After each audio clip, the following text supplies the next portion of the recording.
تو یہ ایک آیت یہ ہے۔ اس کے علاوہ سورۃ انعام میں ہم پڑھیں گے، ہم نفی میں دیکھ لیتے ہیں جی۔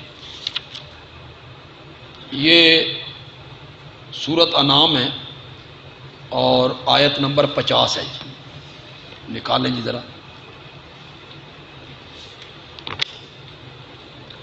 سورۃ انعام آیت نمبر 50۔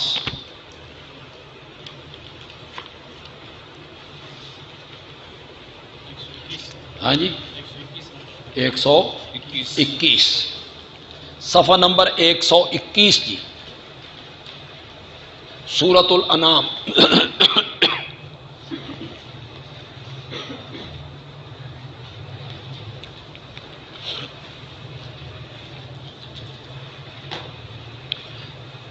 آیت نمبر 50 ہے جی۔ قُل لَا أَقُولُ لَكُمْ عِندِي خَزَائِنُ اللَّهِ، آپ کہیں، آپ اعلان کریں، میں تم سے نہیں کہتا کہ میرے پاس اللہ کے خزانے ہیں۔ نفی ہو گئی جی مختار کل کی، نفی مختار کل نبی پاک سے جی۔ میں تم سے نہیں کہتا کہ میرے پاس اللہ کے خزانے ہیں۔ وَلَا أَعْلَمُ الْغَيْبَ، اور میں غیب بھی نہیں جانتا۔ وَلَا أَقُولُ لَكُمْ إِنِّي مَلَكٌ، اور میں تم سے یہ نہیں کہتا کہ میں فرشتہ ہوں، میں نوری بھی نہیں۔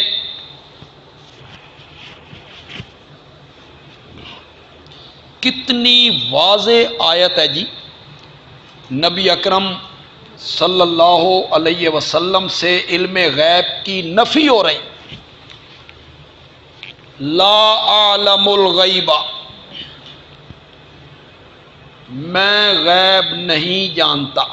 تھوڑا سا آگے آئیں جی، سورۃ اعراف میں آئیں جی، آیت نمبر 188 ہے جی۔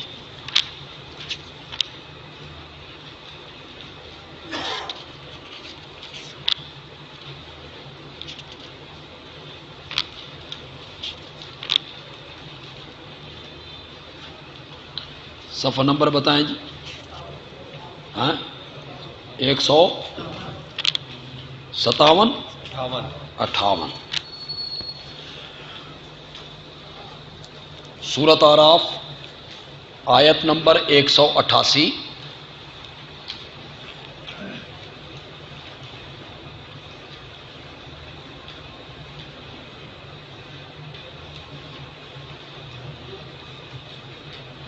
قُل لَّا أَمْلِكُ لِنَفْسِي نَفْعًا وَلَا ضَرًّا،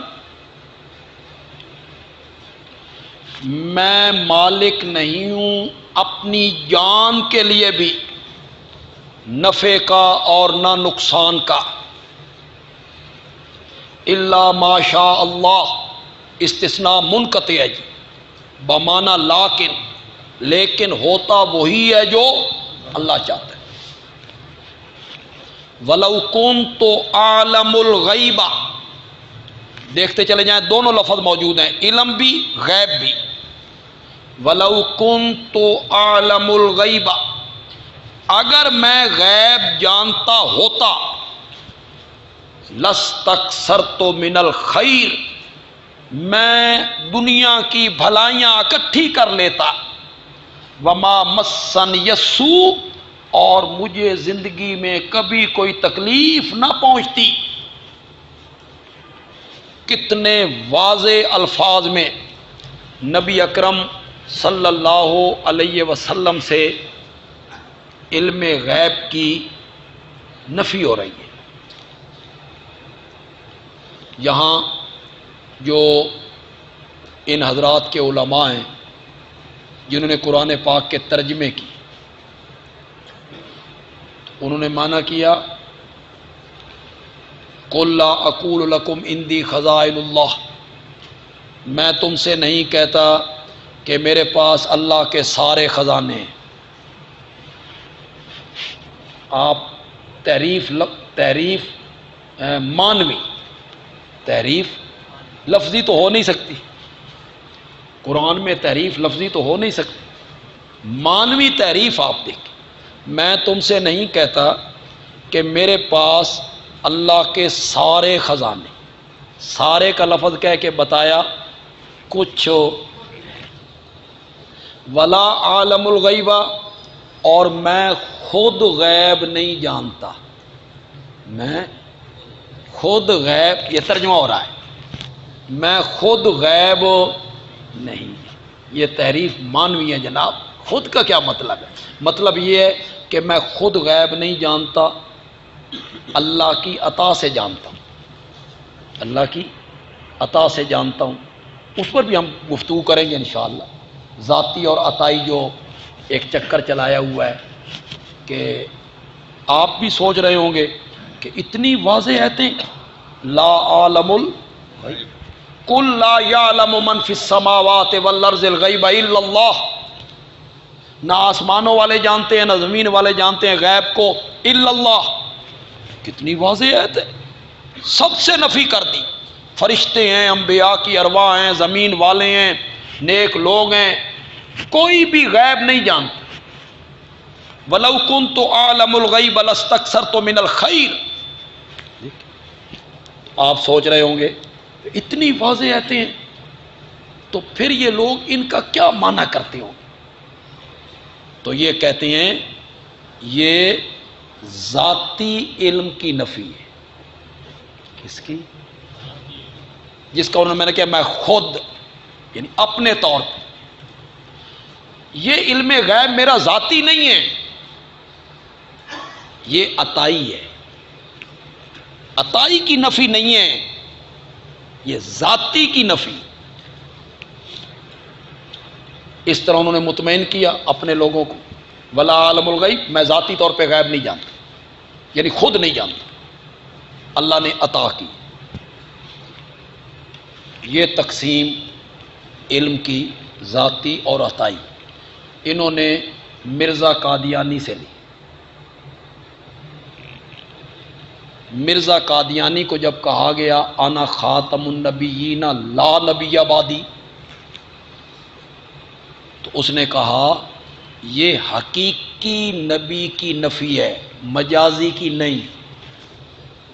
اس نے نبوت کو دو حصوں میں تقسیم کیا. ایک نبوت حقیقی ہوتی ہے، ایک نبوت مجازی. ایک نبوت تشریعی ہوتی ہے، ایک نبوت غیر تشریعی ہوتی ہے. ایک نبوت اصلی ہوتی ہے، ایک نبوت بروزی ہوتی.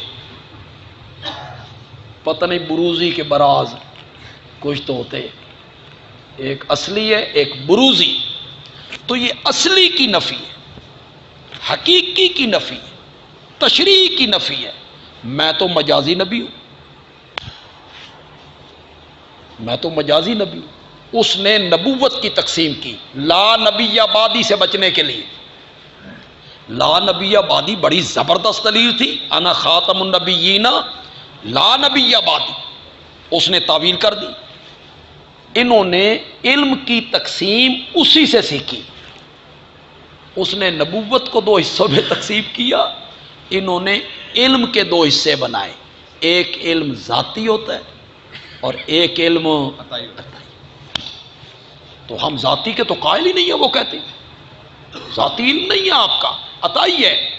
اور یہ جو نفی ہو رہی ہے لا عالم الغیب ولو کنت عالم الغیب، یہ سب ذاتی کی نفی ہو رہی ہے، عطائی کی نفی نہیں ہو. یہ انہوں نے تعویل کی.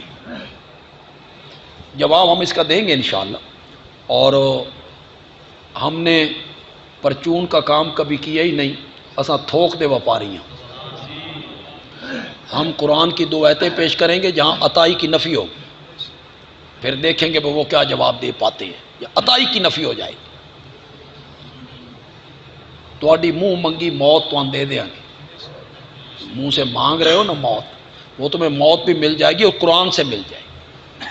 تو انہوں نے یہ تقسیم کی علم کی کہ ذاتی طور پر آپ عالم الغیب نہیں ہیں، آپ عالم الغیب ہیں تو عطائی طور پہ عالم. دو چیزیں آج میں نے آپ کو سمجھائی، علم غیب اور اطلاع علی بعض الغیب. یہ فرق آپ کے ذہن میں رہنا چاہیے. علم غیب یہ نہیں ہے ایک بندے کے مرنے کی جگہ، کل کی کوئی ایک خبر، یہ میرا بیٹا حسن سردار بیٹا ہے، اس کے ذریعے اللہ مسلمانوں کی دو عظیم جماعتوں کے درمیان صلح کروا، میرا نبی پیشن گوئی کر رہا، یہ پیشن گوئی میرے نبی کے انتقال کے 30 سال بعد جا کے پوری ہو گئی، جو میرے نبی نے فرمایا وہ ہو گیا۔ تو کوئی بندہ اس کو بیان کرے اور کہے دیکھو جی آپ آنے والی ہر بات کو جانتے ہیں، غلط، آنے والی ہر بات کو جاننے والا کون ہے؟ وہ ہے علم غیب۔ ہاں اس میں سے ایک بات، دو باتیں، 4 باتیں، پیشن گوئیاں وہ میرے آقا نے فرمائیں، اسے علم غیب نہیں کہتے، اسے کہتے ہیں اطلاع۔ دوسری بات میں نے آپ کو سمجھائی کہ نبی اکرم صلی اللہ علیہ وسلم سے علم غیب کی نفی ہو رہی ہے، تو وہ کہتے ہیں یہ عطائی کی نفی نہیں ہے، ذاتی کی نفی ہے۔ تو میں نے آپ کو بتایا کہ یہ علم کی جو تقسیم کی انہوں نے، یہ تقسیم انہوں نے کہاں سے لی؟ مرزے سے۔ اس نے لا نبی بعدی کے جواب میں نبوت کی تقسیم کی، ایک نبوت حقیقی ہوتی ہے، ایک مجازی ہوتی ہے، ایک اصلی ہوتی ہے، ایک بروزی ہوتی ہے، ایک تشریح ہوتی ہے، غیر تشریح ہوتی ہے۔ تو پھر مرزے کی جو وہ تعویل ہے حقیقی نبی اور مجازی نبی، اسے بھی مان لینا چاہیے نا، بے لا نبی بعدی کا یہی معنی ہے کہ میرے بعد حقیقی نبی کو نہیں ہوگا، میرے بعد اصلی نبی کو نہیں ہوگا، میرے بعد تشریح نبی کو نہیں ہوگا، یا لا نبی یا بعدی کا مطلب یہ ہے کہ میرے بعد کسی قسم کا کوئی نبی نہیں ہوگا۔